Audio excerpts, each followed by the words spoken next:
자리에 서는 것은 참 한량없는 은혜입니다. 사실 어쩌면 교육전도사가 이렇게 말씀 대예배 때 설교의 자리를 맡겨주시는 것이 사실은 많이 있지는 않습니다. 뭐 여러 교회의 특성과 많은 변화들이 있겠지만 일반적으로는 교육전도사님들, 저희 동기전도사님들이 대예배 때 말씀을 전하는 것이 사실은 흔치는 않습니다. 그렇다고 제가 말씀을 전하고 또 양육하는 저희 중고등부, 오늘 같이 너무 아름답게 특송을 해주셨는데요, 중고등부 예배 때 말씀을 전하는 것이 결코 낮은가? 그거는 사실 아닙니다. 같이 저희가 하나님을 예배하는 자리고 또 말씀을 받아 누리는 자리인 거죠. 그러나 권희찬 목사님께서 부재 중이심에도 이 자리를 맡길 수 있는 저희, 어쩌면 저에게 너무나 기라성 같은 부목사님도 계시고 또 사역을 계속 해오셨던 전도사님도 계신데 제게 이렇게 세워주시는 것은 목사님께서 주시는 참 많은 사랑도 있었던 것 같고 또 계신 장로님들, 집사님들, 또 많은 성도님들의 깊은 관심과 사랑이 아닌가 싶습니다. 그래서 저도 이 강단에 세움받은 일을 통해서 특별하게 더 하나님의 은혜를 묵상하게 됩니다. 오늘의 자리를 통해서요. 그것처럼 오늘 본문의 배경이 되는 아담과 하와도 많은 일들을 통해서 하나님의 은혜를 경험하게 됩니다. 아담과 하와는 이전의 상황에서 에덴 동산에서 쫓겨났습니다. 죄를 지었기 때문이죠. 그리고 또 참 많이 힘들게 그 땅을 경작하고 수확하면서 지냈습니다. 말씀을 잠깐 볼 수 있을까요? 그 창세기 3장 17에서 18절 말씀인데요. 그 빨간색은 저희가 같이 읽어주셨으면 좋겠습니다. 아담에게 이르되 네가 내 아내의 말을 듣고 내가 네게 먹지 말라 한 나무의 열매를 먹었은즉 땅은 너로 말미암아 저주를 받고 너는 내 평생에 수고하여야 그 소산을 먹으리라. 18절. 네. 땅이 내게 가시덤불과 엉겅퀴를 낼 것이라. 내가 먹은 것은 밭의 채소인즉. 아멘. 오늘 말씀처럼 땅은 너로 말미암아 저주를 받았습니다. 그리고 평생 수고해야지 그 소산을 먹는다 했어요. 농사를 지으신 분들이 어쩌면은 저희 장로님들 또 집사님들께서 또 농사를 계속 지으셨던 분들이 계시니까 제가 참 농사에 대해서 모르지만 땅에 엉겅퀴가 나고 잡초가 나고 하면 참 힘들잖아요. 농사 짓기 참 쉽지가 않잖아요. 그런 상황에서 아담은 누구도 가르쳐 주지 않았던 농사를 짓게 됩니다. 근데 지금은 참 기술이 많이 좋아졌어요. 그래서 밭일을 하게 되면 막 트랙터 같은 것도 있고 중장비들도 많이 있고요. 또 땅을 갈아주는 전용 기계 같은 것도 있고 여러 가지 장비가 많습니다. 특별히 저희 장인어른께서도 양파 농사를 조금 지으셨거든요.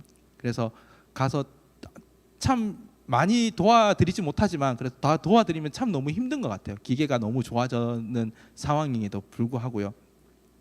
그뿐만이 아니죠. 지금 저희가 먹고 있는 작물들은 다 유전자가 개량이 된 거예요. 그래서 어떤 땅에 적합한 식물을 만들어내고 또 양파도 조생종, 만생종 이런 것들이 있더라고요. 그래서 그 땅에 맞도록 식물을 잘 바꾸어서 하게 됩니다. 그러니 당연히 수확량도 많이 좋아지고 또 어떤 것들은 이런 병충해에 강한 품종입니다 이렇게 만들기도 하고요. 저보다 더 잘 아실 거라고 봅니다. 이런 시대, 이런 좋은 시기에서도 저희가 농사를 짓는다는 것은 비가 조금 더 오지 않으면 또 갑자기 또 병충해가 돌게 되면은 참 한 해의 농사가 숲으로 돌아가게 되는 일들이 참 많습니다. 그런 아담에게 농사를 짓게 하죠. 참 힘들었을 겁니다. 어렵게 누가 가르쳐 주지 않았던 그 시대에 농사를 짓게 됩니다. 땅만 저주를 받았을까요? 땅에 저주를 받았고 또 많은 것들을 소산을 주지 않는다면 당연히 동물들도 타락했을 것 같아요. 물론 성경에는 제가 정확하게 나오지 않는 것 같지만 지금 이 시대의 동물들도 참 말을 듣지 않았을 것 같습니다. 그들도 식물을 먹고 자라야 되는데 땅이 타락해서 많은 식물들을 내지 않으니 서로 먹을 것도 부족했을 것이고 성격도 날카로워지지 않았을까 생각됩니다. 또한 농사를 저희가 짓는다는 의미는 그전에는 에덴 동산에서 그 밭의 산물을 그냥 먹을 수 있는, 열매를 그냥 먹을 수 있었는데 그렇게 먹기엔 양이 부족했다는 거죠. 그러니 농사를 짓는 이유처럼 아벨이 양을 치는 이유도 양이 다른 동물보다 좀 많이 순하잖아요. 그래서 그런 동물들의 괴롭힘을 당하고 해서 우리가 가죽을 쓴다거나 뭐 여러 가지 쓰기에 부족했을 거니까 모아놓고 양을 치게 되었을 것 같아요. 그러니 동물들도 조금 더 괴롭힘이 있었을 거고 타락했을 것이고 또 키우기 힘들지 않았을까라고 생각됩니다.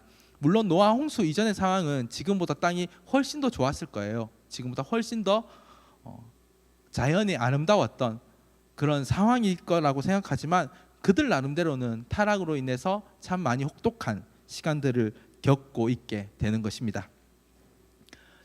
이렇게 어렵게 농사를 일구고 살아갑니다. 그때 오늘의 말씀이 시작되는 것이죠. 오늘 1절 말씀은 하와와 동침하매라는 단어를 통해서 가정을 일구는 것과 또 하나님께서 허락하신 성이 무엇인지도 알 수 있으나 오늘의 포커스가 아니니까 거기에 대해서 집중적으로 좀 바라보기는 힘들 것 같아요. 그러나 오늘 말씀이 나왔고 너무나 하나님께서 알려주고 싶으신 것들이 있다고 생각해서 잠깐 말씀을 드리려고 해요. 저희가 이때 나오는 동침하다라는 그 원어적인 의미는 야다라는 단어를 사용해서 이야기를 한다고 합니다. 그 단어는 본래의 의미는 알다라는 단어를 쓴다고 합니다. 그 한 가정에서 생명이 태어난다는 것은 참 큰 축복이죠. 근데 그 축복이 있기 위해서는 가정과 아내를 너무나 잘 알고 또 너무나 깊은 관계로 있어야지만 그 생명이 태어나고 참 기쁜 가정이 된다는 것입니다. 그런데 참 안타깝죠. 지금의 상황에서 젊은 청년들은, 물론 저희 교회 청년들 말씀을 드리는 것이 아니라 세상에 있는 많은 청년들은 그런 아름다운 성을 가져다 버리는 것 같아요. 그 알다라는 그 깊고 은밀하게 서로를 알아가고 그의 마음의 깊은 것을 알아가야 된다는 그것을 통해서 성이 생기는 것이 아니라 서로의 쾌락과 서로의 정욕의 힘을 통해서만 그 일을 사용해 버린다는 것이죠. 그러니 하나님께서 주셨던 그 아름답고 그 놀라웠던 그 축복이 변질되기 시작해서 그것으로 인해 태어나는 많은 아이들이 참된 축복을 받는 것이 아니라 사실상 짐이 되어버리고, 이런 표현을 쓰기에 너무 안타깝지만 사실상 그들의 가정에서 어쩌면은 저주가 되어버리는 생명이 태어난다는 것이죠. 그러니 그 새 생명이 잉태되었을 때 너무나 많은 축하를 주어야 되지만, 축복을 해줘야 되지만 그들의 청년들은 그렇게 생각하지 않죠. 이 아이를 어떻게 지워버려야 되나? 라는 굉장히 끔찍하고 무서운 생각을 하게 되고, 또 그런 일들이 지금도 굉장히 많이 벌어지게 됩니다. 너무나 안타깝습니다. 지금 이 순간에도 태어나지도 못했던 생명들이 죽게 되는 거죠. 그러니 사실 그들에게는, 그들의 삶에서는 축복이나 그것이 저주로 생각해 버린다는 것이죠. 그것은 그들이 알다라는 이 단어를 어그러뜨렸기 때문입니다. 무시했고 그들의 단어를, 그 뜻을, 원 의미를 부수어 버렸기 때문인 겁니다. 너무나 큰 비극입니다. 태어난 아이도 온전한 축복을 받지 못하고요, 부모가 되는 청년들도 참 바른 축하를 받지 못하는 것 같아요.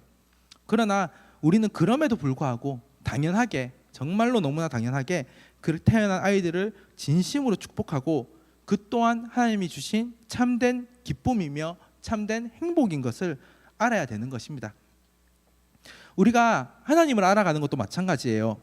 오늘 동침하다는 어원인 야다, 즉 알다라는 표현으로 우리는 하나님을 알아야 되는 것이죠. 하나님을 제대로 알지 못하니까 이단이 생기고, 또 내가 하나님이다, 내가 예수님이다 라는 사람들이 생깁니다. 오늘 오전에 권희찬 목사님께서 말씀해 주셨는데 저도 그만큼 많은 줄 몰랐어요. 내가 예수님이다 라고 하는 사람이 50명이나 된다고 하더라고요. 우리도 하나님을 알되 부부가 서로를 정서적으로, 육체적으로 깊이 아는 것처럼 그렇게 하나님을 알아야 됩니다. 그래야 진정히 하나님과 참된 교제를 하고 또 넘어지지 않고 올바른 축복의 열매를 얻게 되는 것입니다. 그것이 새 생명이라도 새 생명이 될 수도 있겠고요, 또 그것이 우리의 사역의 열매가 될 수도 있겠고, 우리가 가장 큰 구원의 기쁨도 마찬가지겠죠. 이제 이렇게 부부가 서로를 깊게 알므로 인해서 새 생명이 태어났습니다. 바로 누구죠? 가인입니다. 오늘의 말씀 전에 출산에 대해서 어떻게 말씀하셨는지 조금 함께 봤으면 좋겠는데요. 창세기 3장 16절입니다. 네, 한 목소리로 한번 읽어볼까요? 이제 이렇게 부부가 서로를 깊게 알므로 인해서 새 생명이 제가 잘못 읽었네요. 죄송합니다. 또 여자에게 이르시되 내가 내게 임신하는 고통을 크게 다하리니 내가 수고하고 자식을 낳을 것이며 너는 남편을 원하고 남편은 너를 다스릴 것이라 하고. 아멘. 네, 이렇게 말씀하신 것처럼 임신하는 고통을 크게 했습니다. 출산하는 고통이 너무나 컸던 것 같아요. 저는 사실 남자라서 출산의 고통을 모릅니다. 그러나 우리 권사님들 그리고 여자 집사님들은 너무나 잘 아실 거예요. 남자들은 늘 만나면 하는 얘기가 군대 얘기고요. 근데 여성분들을 만나서 하는 얘기가 늘 출산 얘기지요. 굉장히 자세하고 굉장히 현실적으로 얘기하는데 그것이 20년 전의 일이고 뭐 그런 것 같아요. 근데 이렇게 참 어려웠게 다 출산을 하시잖아요. 그런데 지금은 기술이 참 많이 좋아졌어요. 그래서 사실은 마취제도 있고요, 진통제도 있고요, 외과적으로 수술할 수 있는 여러 가지 시스템이 너무 잘 돼 있어요. 그리고 병이 들었을 때 먹을 수 있는 항생제나 여러 가지 약들도 참 많이 개발됐고요. 그 시대에는 메스가 있었겠습니까? 아니면 항생제나 뭐 이런 진통제 같은 약이 있었겠습니까? 그런 것 없이 온전히 육체의 고통을 견디며 출산을 했습니다. 아담도 옆에서 도와줬겠죠. 근데 아시잖아요. 남편분들이 이렇게 출산할 때 옆에 있는 거 별로 안 좋아하신다고 하더라고요. 네, 저도 이제 저희 아이들 태어났을 때 그때는 질병이 좀 있어가지고 그 시대에는 병원에 좀 들어가지 못하게, 출산할 때든 들어가지 못해서 그랬는데 옆에 들어가면 머리 막 쥐어뜯고 막 그러셨잖아요. 자녀를 받을 수 있는 사람이 아담밖에 없었습니다. 참 도움이 되었을지 모르겠어요. 성경에 나오지 않기 때문이죠. 그러나 어설프게 그렇게 힘든 고통을 옆에서 참 도움이 안 될 수 있는 아담이 함께 출산을 했습니다. 조선시대까지만 해도 출산은 생명을 거는 일이었잖아요. 쉽지 않았습니다. 그것을 보며 하와도 자신의 죄가 얼마나 큰 것인지 철저하고 가슴속 깊이 알았을 것이고요.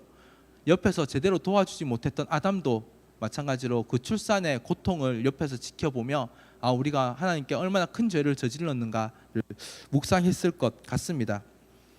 이렇게 아담과 하와는 서로의 각자의 방법으로 자신들의 죄가 얼마나 큰 것인지 알아가고 있는 중이었습니다. 당연히 자신들이 낳은 가인과 아벨에게 왜 이런 고통을 우리가 겪어야 되는지 이야기를 계속 해주었을 것 같고요. 고통의 이유가 끝난 뒤에는 하나님께서는 이렇게 무서우신 분이시고 이렇게 공의의 분이시다라고도 이야기했을 것입니다.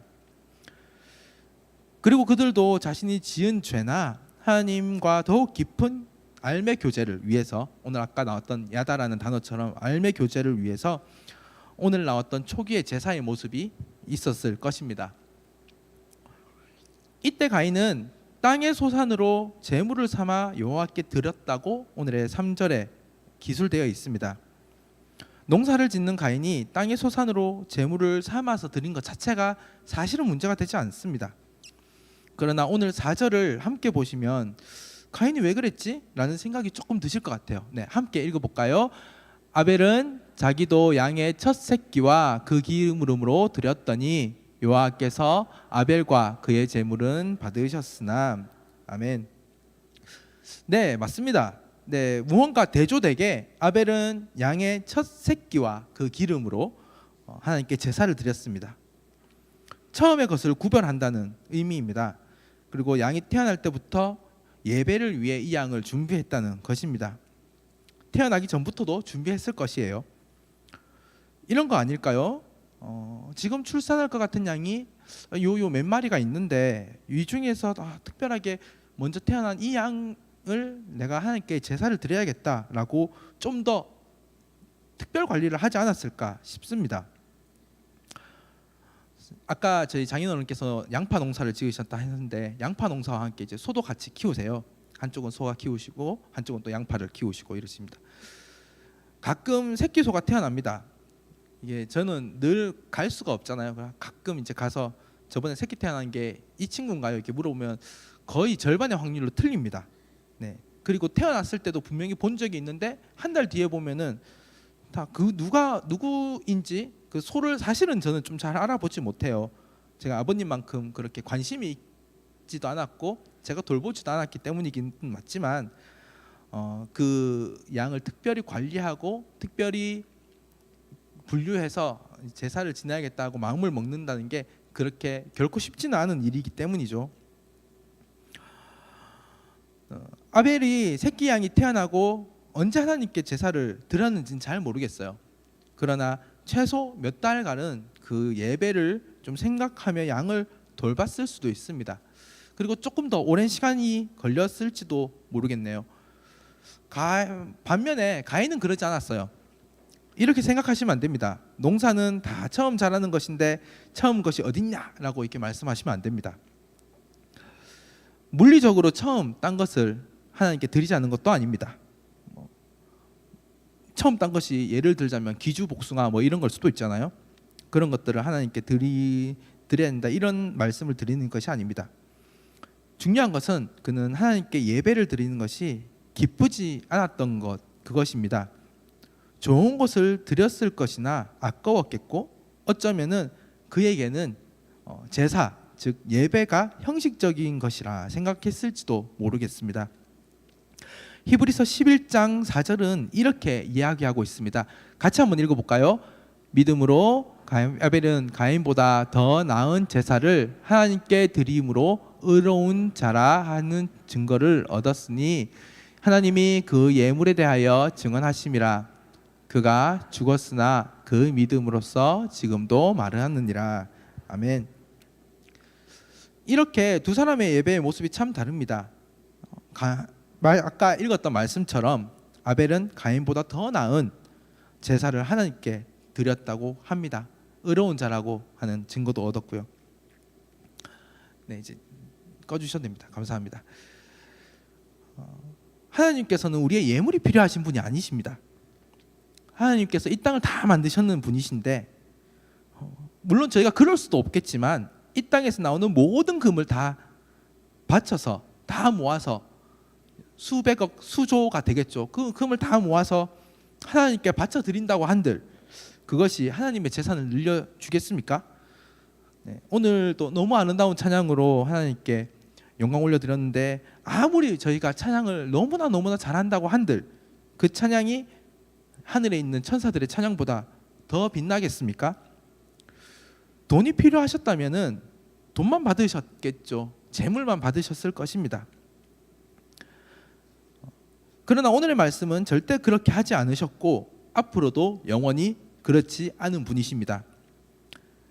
그래서 사무엘 왕에게 이렇게 얘기하는 것입니다. 너무나 잘 아는 말씀인데 사무엘상 3장 15장 22절입니다.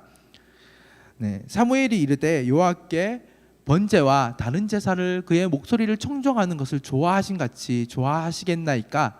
순종이 제사보다 낫고 듣는 것이 순양의 기름보다 나으니. 아멘. 순종이 제사보다 낫다는 것은 결국 마음속에 다른 것이 있는 것이 아니라 내가 하나님이 거하시는 것 그것이 아니겠습니까?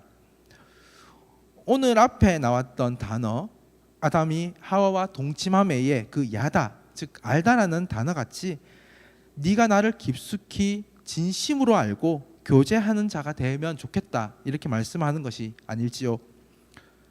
사랑하는 여러분, 하나님은 진심으로 우리의 마음을 받고 싶어 하시는 분이세요. 진심으로 교제하고 싶으신 분이시고요. 진심으로 깊게 야다 알고 싶어 그리고 서로를 알아가고 싶은 분이십니다. 우리를 비록 다 만드셨지만 우리의 모든 마음을 다 알고 계시지만 우리 또한 하나님을 너무나 사랑하고 그 마음속에 거하시길 너무나 원하시는 분이시라는 거죠. 말씀을 준비하면서 찾아봤는데 어떤 분은 가인은 피의 제사를 안 드려서 안 받으셨고 아벨은 피의 제사를 드려서 받으셨다 이렇게 말씀하는 분이 간혹 계시던데 저는 결코 그렇게 생각하지 않습니다. 성경은 그렇게 얘기하지도 않습니다. 근본적인 것은 제사의 모습, 즉 형식과 태도가 아니라 우리의 마음이 어디에 있는지 그리고 제사를 드리기 전에 아벨이 양을 몇 달 혹은 뭐 1년 가까이 되는 시간 그 이상 준비했던 것 같이 예배에 이 자리에 나오기 전부터 하나님을 사모하고 묵상하고 예배를 기다려왔던 그 마음을 보신다는 것입니다. 물론 예배 자리에 나와서 예의를 갖추는 건 너무나 중요합니다. 행동은 마음에서 나오잖아요. 그 마음이 흐트러지면은 당연히 옷도 예쁜 거나 아니면 깔끔한 것을 입고 오지 않을 수도 있고요. 또 뭐 흐트러진 모습으로 나올 수도 있겠죠. 그런 것들을 내가 다시금 바로잡기 위해서 내가 옷을 준비하고 뭐 옷을 드라이를 맡기고 뭐 구두를 닦고 헌금을 미리 준비하는 그 마음이 결코 그냥 그 외적인 것이 아니라 내가 이 일을 통해서 내가 정말로 예배를 너무 사모하고 이 예배 가운데 하나님께서 부어주시는 기름 부어주심이 있겠구나를 사모하는 마음으로 하는 것이 아니겠습니까? 필요하면 해야 되죠. 현금도 정말 준비해야 되고 필요하면 양복도 정말로 잘 다려서 와야겠죠.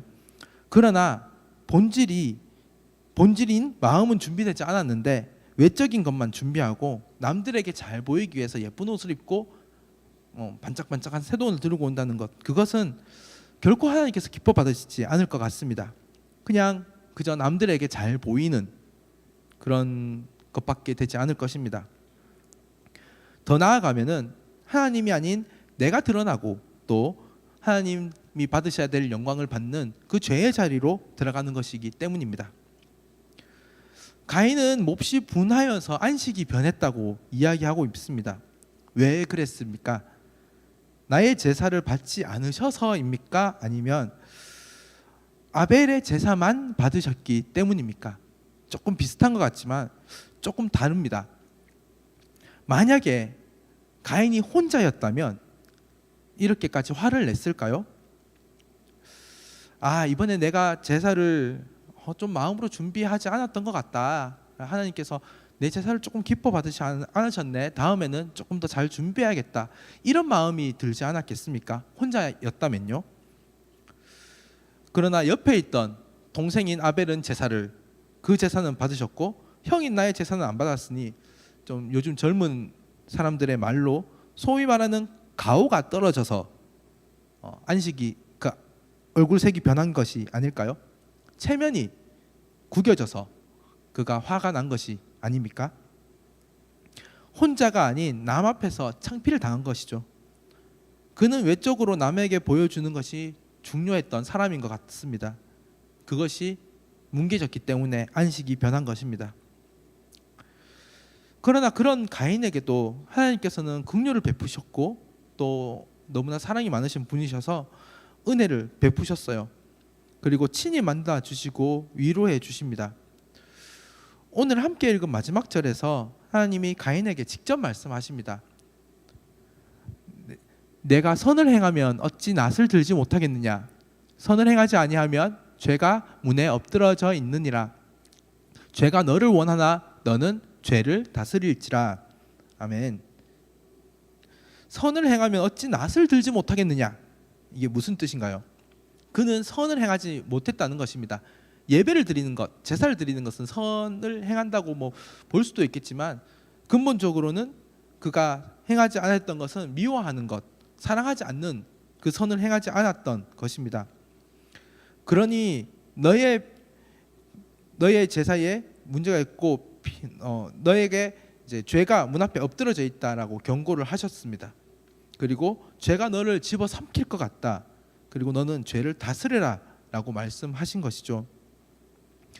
조금 더 풀어서 말씀드리면 이것은 우리가 죄를 다스릴 능력이 있다는 것입니다. 하나님께서 우리가 죄를 다스릴 능력이 있으니 우리에게 너는 죄를 다스리라 라고 직접적으로 말씀해 주신 것입니다. 어쩌면은 우리는 마음의 예배를 하나님께 올려드릴 때 실패할 때가 참 많은 것 같아요. 남과 비교하며 외적인 것에 신경을 써서 넘어질 때가 있는 것 같습니다. 우리는 그것을 다스리고 이겨낼 수 있는 힘이 있다는 것을 알려주고 계신 것입니다. 또한 하나님께서 그런 죄된 모습을 가지고 죄를 짓고 어쩌면 너무나 마음이 아프고 또 화가 나 있는 가인에게 직접적으로 말씀하십니다. 지금은 이제 성령의 시대이지만 그때 우리는 하나님의 음성을 직접 들을 수는 없었잖아요. 근데 그는 직접 하나님의 음성을 들으면서 그렇게 위로받고 있는 것이죠. 사랑하는 자인교회 성도 여러분들, 이제 우리는 이 시간이 마치면 일주일의 삶으로 다시금 돌아가게 됩니다. 그리고 다가오는 수요일 혹은 주일 예배를 기다리겠죠. 우리가 한 주간의 삶에서는 아벨과 같이 이 예배를 사모하는 마음으로 살아내시길 간절히 소망합니다. 그리고 아직 연약해서 오늘의 예배의 외적인 모습에 혹시 전도사가 좀 잘 못했고 아까 실수하고 이런 것 때문에 마음에 안 들어서 낙담하고 넘어지는 분이 계시다면 하나님께서 주시는 참된 위로가 있기를 너무나 소망합니다. 그리고 혹시나 죄가 들어와서 넘어질 것 같은 분이 계시다면 끝내 싸워서 이기시고 죄를 다스리는 기쁨을 누리시길 간절히 소망합니다.